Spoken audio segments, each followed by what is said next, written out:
আবার বন্ধ ফেসবুক, এবার মোবাইল নেটওয়ার্কের সঙ্গে টেলিগ্রামও। ডিবি অফিসে জোর করে মিথ্যা স্টেটমেন্ট দেওয়ানো হয় দাবির সমন্বয়কদের। জানাবো উত্তরার মোড়ে মোড়ে সতর্ক অবস্থানে পুলিশ। সায়েন্স ল্যাবে পুলিশ মোতায়েন, প্রস্তুত সাজওয়াজান। এবং সর্বশেষ জানাবো সহিংসতা নিয়ে সরকারের ব্যাখ্যা জানতে চেয়েছে কূটনীতিকরা, জাতিসংঘ, ইইউ ও 21 দেশের রাষ্ট্রদূতদের ব্রিফিং পররাষ্ট্র সচিবের। শুনছিলেন সংবাদ শিরোনাম, এবারে বিস্তারিত। আবারও বন্ধ ফেসবুক, এবার মোবাইল নেটওয়ার্কের সঙ্গে টেলিগ্রামও। সামাজিক যোগাযোগ মাধ্যম ফেসবুক আবার বন্ধ করা হলো, তবে এবার শুধু মোবাইল নেটওয়ার্কে ফেসবুক বন্ধ করা হয়েছে। মোবাইল নেটওয়ার্কে রাশিয়া ভিত্তিক মেসেজিং অ্যাপ টেলিগ্রামও বন্ধ করা হয়েছে। কোটা সংস্কার আন্দোলনকে কেন্দ্র করে সহিংসতা শুরু হলে গত 17 জুলাই রাত থেকে 31 জুলাই দুপুর পর্যন্ত মেটার platform Facebook, Messenger, WhatsApp, Instagram বন্ধ ছিল। 31 জুলাই বেলা 2টার পর তা চালু হয়। সংশ্লিষ্ট সূত্র জানায় আজ দুপুর 12টার পর মোবাইল নেটওয়ার্কে প্ল্যাটফর্মগুলোর ক্যাশ বন্ধ করা হয়। পাশাপাশি এই নেটওয়ার্কে টেলিগ্রামও বন্ধ করা হয়েছে। সব গ্রাহকের ক্ষেত্রে বন্ধ করতে সময় লাগে বলে জানিয়েছেন সংশ্লিষ্ট সূত্র। সংশ্লিষ্টরা বলছেন, গতকাল বৃহস্পতিবার রাত থেকে দেশে ইন্টারনেটের গতি স্বাভাবিক হচ্ছিল। দেশে মোবাইল ইন্টারনেট ব্যবহারকারী 12 কোটির বেশি। ফেসবুক মোবাইল ডাটায় বন্ধ থাকলে আবার ভিপিএন এর ব্যবহার বাড়বে এবং তা ইন্টারনেটের গতির উপর প্রভাব ফেলবে। ডিবি অফিসে জোর করে মিথ্যা স্টেটমেন্ট দেওয়ানো হয় দাবির সমন্বয়কদের। ঢাকা মহানগর গোয়েন্দা পুলিশ কার্যালয়ে হেফাজতের নামে আটক থাকা অবস্থায় জোর করে মিথ্যা বিবৃতি নেওয়ার অভিযোগ তুলেছেন বৈষম্য বিরোধী ছাত্র আন্দোলনের 6 সমন্বয়ক। এছাড়া গত কয়েকদিনে ডিবি কার্যালয়ে কি ঘটেছে এর বর্ণনাও দিয়েছেন তারা। বিবৃতিতে তারা বলেন, মূলত আন্দোলন ও নেতৃত্বকে ছত্রভঙ্গ করতেই 19 জুলাই থেকে বৈষম্য বিরোধী ছাত্র আন্দোলনের সমন্বয়কদের গুম, গ্রেফতার, নির্যাতন ও হয়রানি করা হচ্ছে। এ ধারাবাহিকতায় নিরাপত্তার নামে 6 সমন্বয়ককে 7 দিন ধরে ডিবি হেফাজতে জোরপূর্বক আটকে রাখা হয়। স্বরাষ্ট্রমন্ত্রী ডিবি প্রধান নিরাপত্তার কথা বললেও আমাদের আন্দোলন থেকে বিচ্ছিন্ন করে রাখার জন্য ডিবি হেফাজতে রাখা হয়েছিল। আমরা গুম, গ্রেফতার, নির্যাতন থেকে নিরাপত্তা এবং নিশ্চয়তা চেয়েছিলাম। আমরা আমাদের মত প্রকাশের অধিকারের নিশ্চয়তা চেয়েছিলাম, কিন্তু অসাংবিধানিক ও আইন বহির্ভূতভাবে আমাদের ডিবি হেফাজতে আটকে রাখা হয়। প্রথমে নিরাপত্তার কথা বললেও পরে আদালতের কথা বলা হয়। আদালতে আদেশ ছাড়া নাকি আমাদের ছাড়া যাবে না। যারা নিরস্ত্র ছাত্র নাগরিককে গুলি করে হত্যা করে তাদের হেফাজতে কেউ নিরাপদ থাকতে পারে না। সরকারের কাছে আমরা এই প্রহসনের নিরাপত্তা চাই না। আমরা আমাদের ভাই বোনদের খুনের বিচার চাই। আন্দোলন প্রত্যাহার করে ডিবি অফিস থেকে প্রচারিত 6 সমন্বয়কের ভিডিও স্টেটমেন্টে আমরা স্বেচ্ছায় দিইনি। বৈষম্য বিরোধী ছাত্র আন্দোলনের কোনো সিদ্ধান্ত ডিবি অফিস থেকে আসতে পারে না। স্বদেশের সব সমন্বয়ক ও আন্দোলনকারী শিক্ষার্থীদের অংশগ্রহণ ব্যতীত কোনো সিদ্ধান্ত চূড়ান্ত বলে গৃহীত হবে না। ডিবি অফিসে আমাদের জোর করে খাবার টেবিলে বসিয়ে ভিডিও করা হয়। আমাদের ছেড়ে দেওয়ার আশ্বাস দিয়ে পরিবারকে ডেকে 13 ঘন্টা বসিয়ে রাখা হয় এবং মিডিয়ায় মিথ্যা স্টেটমেন্ট দেওয়া হয়। আমাদের শিক্ষকরা দেখা করতে এলে দেখা করতে দেওয়া হয়নি। অন্যায়ভাবে সমন্বয়কদের আটক, স্বদেশী শিক্ষার্থীদের গ্রেফতার ও নির্যাতনের প্রতিবাদে গত 30 জুলাই রাত থেকে সমন্বয়ক নাহিদ ইসলাম, আসিফ মাহমুদ ও আবু বাকের ডিবি অফিসে আটক থাকা অবস্থায় অনশন কর্মসূচি শুরু করেন। সে খবর জানামাত্র সার্জিস আলম, হাসনাত আব্দুল্লাহ ও নুসরাত তাবাসসুম অনশন শুরু করেন। অনশনের কথা পরিবার ও মিডিয়া থেকে গোপন করা হয়। প্রায় 32 ঘন্টার অধিক সময় অনশনের পর ডিবি প্রধান 6 সমন্বয়কে মুক্তির চূড়ান্ত সিদ্ধান্ত দিলে অনশন ভাঙা হয়। আমাদের 1 আগস্ট দুপুর 1:30 পরিবারের জিম্মায় ছেড়ে দেওয়া হয়। গত 7 দিন ডিবি অফিসে আমাদের ও আমাদের পরিবারের সাথে নানা হয়রানি, নির্যাতন ও নাটক মধ্যস্থ করা হয়েছে। আমরা তীব্র নিন্দা ও প্রতিবাদ জানাচ্ছি।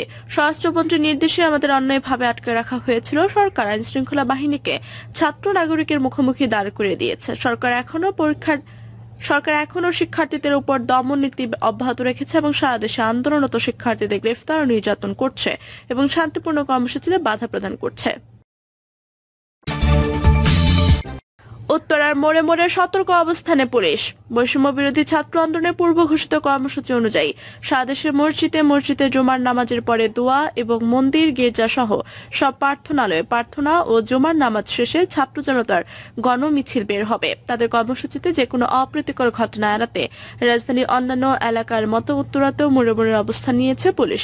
উত্তরার বিএনএস সেন্টারের সামনে দায়িত্বের এক পুলিশ কর্মকর্তা বলেন, সবকিছু নিরাপত্তা দেওয়ার উদ্দেশ্য আমরা এখানে সংরক্ষণে দায়িত্ব পালন করছে। শিক্ষকদের উপর হামলা নিন্দা জানিয়ে বলা হয়, আজ ছাত্র সমাজ ঘরে শান্তিতে ঘুমাতে পারছে না। প্রতি মুহূর্তে কাটাতে হচ্ছে গ্রেফতার ও গুম হওয়ার আতঙ্কে। শহীদ ও গুম হয়ে যাওয়া মানুষের স্বজনদের আহাজারিতে ভারী হয়ে উঠেছে বাংলার আকাশ বাতাস। এছাড়া আগামীর বাংলাদেশ গড়ার কারিগর, জাতির শ্রেষ্ঠ সন্তান, বিশ্ববিদ্যালয়ের সম্মানিত শিক্ষকদের উপর ক্যাম্পাসের ভেতর হামলা করেছে পুলিশ। ঢাকা বিশ্ববিদ্যালয়ের লোক প্রশাসন বিভাগের শ্রদ্ধেয় শিক্ষিকা শেহরিন আমিন মোনামি ও নুসরাত জাহান চৌধুরীর গায়ে হাত তুলেছে পুলিশের কিছু কর্মকর্তা।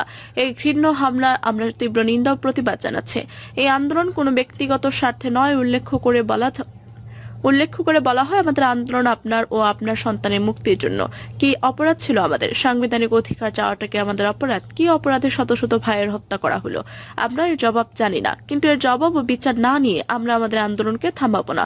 জাতির এই দুর্দিনে আন্দোলনের অংশ নেওয়ার অপরাধে শহীদ, আহত ও পঙ্গু গ্রেফতার হওয়া সবার স্মরণে আগামীকাল দেশব্যাপী প্রার্থনা, কবর জিয়ারত ও ছাত্র জনতার গণমিছিল কর্মসূচি ঘোষণা করছে।